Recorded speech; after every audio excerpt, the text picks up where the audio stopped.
Greetings, people. I hope everyone out there is doing fine and well. Today I'm coming with some serious talk because it's an issue that's come up recently and very recently, and I need to start talking about this. We need to talk about it more as people. We need to talk about it more. Full stop. Okay, so my subject today is respect, humility, the way we raise our children, and the things we do as parents to try and protect them. So today I was arrested, everybody. Yeah, I was arrested today and then de-arrested due to a situation that arose where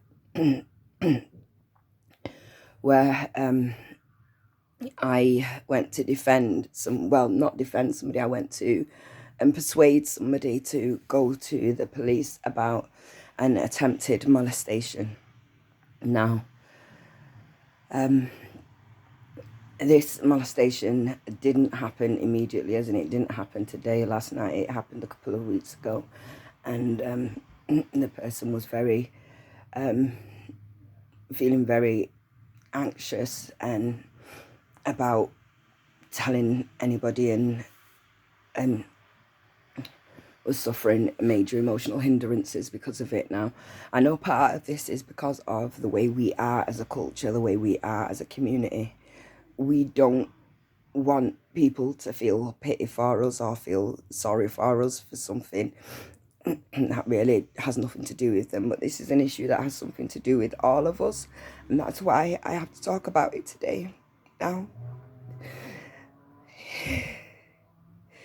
when a child is raised without morals and respect, he or she feels that the actions they take, whether they know they are wrong or right, are justified in denial. But that's not how it goes. If you do something, whether you're ashamed of it or not, you be honest about it. When you create lies, when somebody gives you the opportunity and to be honest and to deal with it in-house, as we'd say, take that opportunity and do with it the best you can. Don't continue to pursue it with lies, because this shit hurts. Yeah, it hurts people, and it eventually hurts you. Now, what has happened in this situation is this young male has denied doing what it is that he's been accused of doing, and he has turned it around and said that it is the young ladies, the females, doing. He has gone to the point of persuading his girlfriend otherwise, till she, as a female, is questioning whether no actually means no. Now, no means no, regardless of the situation, regardless of the thoughts in anybody's mind. I don't care what happened before it. At the point where the no comes, it is no. No. Yeah? You don't hear somebody screaming. You don't see somebody fighting you and think that that is a come on. It's not a come on. It's not. And if we don't start teaching our children what love actually is and what respect actually is, then this is just going to keep on happening and go on and continue and continue. And I want to break this cycle.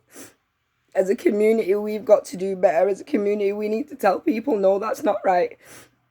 What your child has done is not right. Yeah, imagine if it was done to you, to your child. Imagine how you'd be feeling. Me, I'm thinking if that was my son, I would be so distraught. I would be so very, very, very distraught that he feels he can manipulate not only a person's being, but the mindset of another being that he's supposed to care for. It's not right. It's not right. It's not right. I've tried to contain my emotions here greatly, people, because I have been so angry about this. I have been so hurt and upset about this, and I don't know how to explain to people that this is our responsibility as parents. This is what we send our children out there with. This is what we give them. And so if we are in denial about ourselves, our children are going to be in denial about themselves. Yeah. So teach your children to be honest, teach them to tell the truth, and teach them to own up to the mistakes. Yeah. Because you have to learn from your mistakes in order to grow from them. When you get to the point of feeling that you can do something that you know is wrong, and then you take it that step further and manipulate other people into believing your lies, what really is that doing for you? What is that doing to your victim? What's that doing to all of those people around your victim and that victim's family? What is that doing? Oh gosh, I'm gonna have to stop a minute. Right, so my main point is parents, teach your children right from wrong. Teach your children to respect themselves. Teach your children to respect other people. Teach them now so that this can stop. Yeah. I'm not even a fan of the legal system in most lights, and most people that know me know I'm not a fan of the legal system. I've had my interactions with them. I've been on both sides. I've had my interactions with them, and I'm not a fan of the way that they work. I've never been a fan of the way that they are with our black men in particular, and the things that have been put in place in order to set that trap and hold them. But if we as parents don't empower our children as to what is right and what's wrong, as to when they're going to affect another person, another being, another entity, and the extent of the effect that these things that they do have, if we're not going to be honest with them and have these conversations with them and talk to them and let them understand how deep this goes, if we're not willing to take that step with our children, if we're not willing to teach them right from wrong when they're in our care, then when they go out there and they do whatever it is that they do to other people and the stuff that comes back on them, we can't say nothing. Yeah, those tears, we need to leave them at home. Go out and smile the same way you did when you allowed your child to grow, not knowing himself, not knowing herself. And don't get upset about it then. Continue smiling, because that's your doing. Yeah.